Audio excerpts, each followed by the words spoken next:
कहानी बाबा साहेब अंबेडकर की उस किताब की जिसे पढ़कर आगबूला हो गए थे ब्राह्मणवादी लोग। जी हां दोस्तों, आज की वीडियो में हम आपको बताएंगे आखिर वो कौन सी किताब थी। सभी जानकारी इस वीडियो में देंगे। बस आपसे दरख्वास्त है, इस वीडियो को पूरा देखें, तभी आपके बात समझ आएगी। इस चैनल पर आपके लिए रोजाना बाबा साहब के जीवन से जुड़ी वीडियो लेकर आता रहता हूं। बाबा साहब अंबेडकर को मानने वाले लोग चैनल को सब्सक्राइब कर ले। तो चलिए शुरू करते हैं इस वीडियो को। बाबा साहब अंबेडकर के जीवन की 10 बड़ी बातें आइए जानते हैं। बाबा साहेब डॉ भीमराव अंबेडकर समाज के हर तबके के लिए प्रेरणा है। वैसे तो अंबेडकर के विचारों, उनकी विचारधारा को आज भी लाखों युवा फॉलो करते हैं, लेकिन उनकी कुछ बातें ऐसी रहीं जिनका काफी विरोध भी हुआ।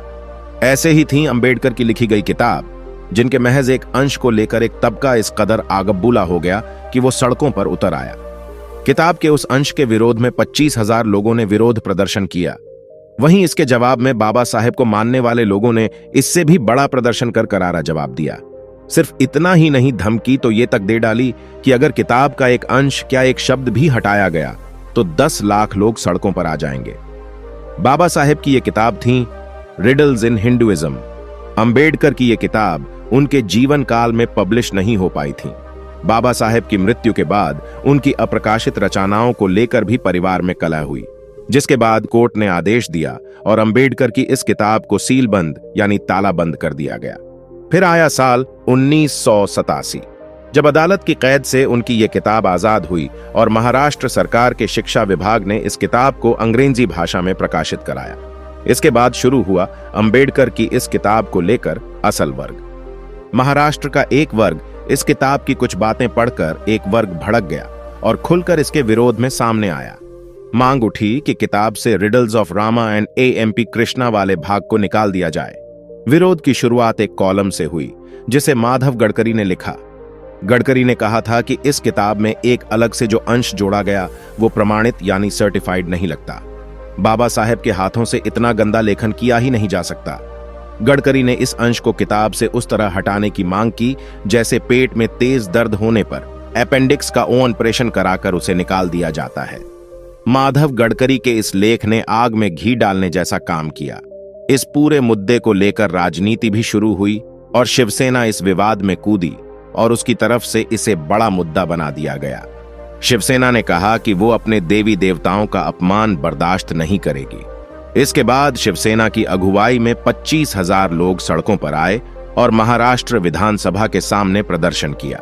वहीं दूसरी ओर बाबा साहेब का समर्थन करने वाले लोगों ने इसे अंबेडकर के सम्मान से जोड़ दिया। अंबेडकर का समर्थन करने वाले 50,000 से भी ज्यादा लोगों ने प्रदर्शन किया। दोनों ओर से प्रदर्शन बढ़ता चला गया और यह बढ़ते बढ़ते 5 लाख की संख्या तक पहुंच गया। किताब के विरोध में प्रदर्शन कर रहे लोगों को जवाब देने के लिए अंबेडकर की Republic party own of India यानी आरबीआई के सभी गुट एक हो गए और 5 लाख की बड़ी संख्या में प्रदर्शन किया।